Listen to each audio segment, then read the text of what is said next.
नमस्कार, प्रणाम, जय हिंद साथियों।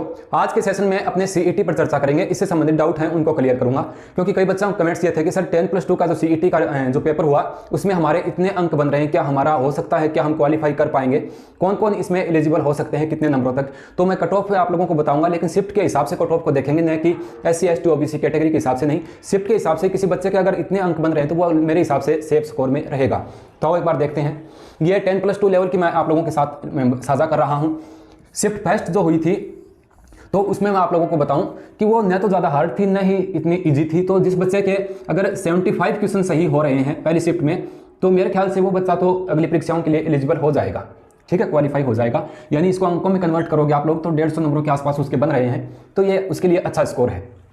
सेकंड शिफ्ट वाले बच्चे हैं तो ये शिफ्ट थोड़ी सी हार्ड थी। अगर इस शिफ्ट में किसी बच्चे के 70 के आसपास भी क्वेश्चन सही हो रहे हैं, यानी कि 140 अंक के आसपास हैं, तो वो बच्चा भी आगामी भर्तियों के लिए एलिजिबल हो सकता है। मैं ये एक अनुमानित कट ऑफ बता रहा हूँ, मैं किसी प्रकार का दावा पेश नहीं कर रहा हूँ, लेकिन इस हिसाब से मैंने इन शिफ्टों के पेपर देखे थे, तो उस हिसाब से अगर किसी बच्चे के 70 क्वेश्चन सेकंड शिफ्ट में हैं तो वो ठीक स्थिति में है। शिफ्ट थर्ड की बात करें तो ये थोड़ी सी ईजी थी शिफ्ट, तो यानी कि 80 क्वेश्चन के आसपास, 80 से थोड़ा कम करें तो 79 या 78 के आसपास भी इसको अपने कह सकते हैं, क्योंकि मैंने आगे बांटा नहीं टुकड़ों में। तो ये 80 के आसपास आप मान के चलो, इतने अगर सही हैं तो वो एक सेफ स्कोर है, एक अच्छी स्थिति है। अंकों में कन्वर्ट करेंगे तो 160 अंक उसके आसपास उसके बन रहे हों।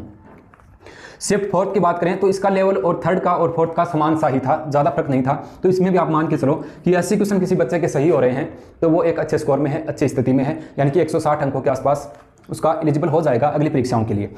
फिफ्थ शिफ्ट की बात करें तो ये थोड़ी सी इजी थी बजाय फोर्थ शिफ्ट के। तो इसमें 82 किसी बच्चे के, सामान्य वाले बच्चों की बात कर लेता हूं मैं, कैटेगरी के हिसाब से थोड़ा कम भी हो जाएगा। 82 के आसपास प्रश्न सही हैं तो वो बच्चा भी अगली परीक्षाओं के लिए तैयार रहे। 164 अंक उसके बन रहे हैं। ठीक है, और सिक्स शिफ्ट जो है उसमें 78 के आसपास किसी बच्चे के बन रहे हैं, यानी 156 नंबरों के आसपास, तो ये बच्चे एलिजिबल हैं। अब बात यह है कि गुरुजी कितनी कट ऑफ रहेगी, इस बात को आप ध्यानपूर्वक सुनना। मैं आपको एकदम सही राय बता रहा हूं, क्योंकि इन्होंने कहा था कि 40% जो है वो क्वालिफाई क्राइटेरिया है इनका। कितना गुरुजी? 40%। यानी 40% से किसी बच्चे के कम बन रहे हैं वो तो बिल्कुल एलिजिबल है ही नहीं, वो तो दौड़ से ही बाहर है, वो क्वालिफाई नहीं है। उसके बाद में ये अंक जारी करेंगे और ये कट ऑफ रखेंगे। कट ऑफ रखेंगे तो इन्होंने कह दिया कि 52% कट ऑफ हमने रखी है।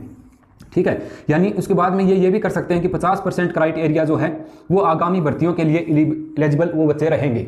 आगे जो पटवारी की, ग्राम सेवक की, LDC की, पुलिस की, लैब असिस्टेंट की, लाइब्रेरियन की, पशुधन सहायक की जो भी भर्तियां आएंगी उनके लिए जिस बच्चे के CET में 50% नंबर हैं तो वो बच्चा उन भर्तियों के लिए एलिजिबल है। अब एक बात सुनो, कई आपको कहते हैं कि गुरुजी ये 15 गुना पास करेंगे, तो यहाँ पर तो कोई वैकेंसी नहीं है तो किनका 15 गुना करेंगे। आपने ये भी सोचा होगा कि ये किनका 15 गुना पास करेंगे या किनका 20 गुना ये लोग पास करेंगे। ये उसके लिए क्या होगा, जैसे मैं आपको बताऊं कि 9000 पदों पर राजस्थान पुलिस की भर्ती आएगी, RISF मिला करके या RSC वगैरह मिला करके 9000 पदों के आसपास पुलिस की भर्ती आएगी। इसका 15 गुना कर देंगे ये, यानी 9000 बच्चे अपने को लेने हैं तो इसके 15 गुना होते हैं। और उस 15 गुना की कितनी कट ऑफ कटती है, यानी कितनी कट ऑफ अपने काटें जिसमें 15 गुना बच्चे आ जाएं, यानी कि 15 गुना बच्चे एलिजिबल हो जाएं फॉर्म अप्लाई करने के लिए राजस्थान पुलिस का। ठीक है, तो यानी कि 9000 का 15 गुना आप करके देख लो और उसकी फिर ये कट ऑफ काट देंगे।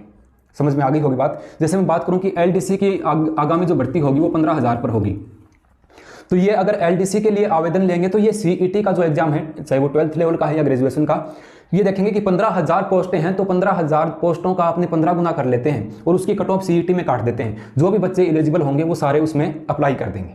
ठीक है, ये जो भी वैकेंसी आएगी आगामी, उसमें जितनी भी वैकेंसी होगी उनका 15 गुना करके उसकी कट ऑफ निर्धारित करेंगे। ये समझ में आ गई होगी बात आपके। ठीक है, अभी पीछे 2-3 दिन पहले इनकी ऑफिशियल आंसर की आ गई है, एक लेवल की, और इसमें आपत्तियां भी मांग ली हैं। तो मैं आप लोगों को एक बात और बता दूं, 20 अप्रैल के आसपास इसका परिणाम जारी होगा। और RSSB विभाग जो है उन्होंने ये भी कहा है कि हम जो आपत्तियां लेने के बाद ऑफिशियल आंसर की जारी करेंगे वो परिणाम के साथ ही जारी करेंगे और हम 10+2 और ग्रेजुएशन लेवल का परिणाम एक साथ ही जारी करेंगे। तो आप निश्चित रहें, किसी प्रकार की दुविधा अपने मन में न पालें। ये मैंने एक निर्धारित कट ऑफ बता दी है, इसके अकॉर्डिंग बच्चों के बन रहे हैं तो वो एलिजिबल हो जाएंगे आगे वाले एग्जाम के लिए। ठीक है, आशा करता हूँ आपकी बात समझ में आई होगी। जय हिंद, जय भारत।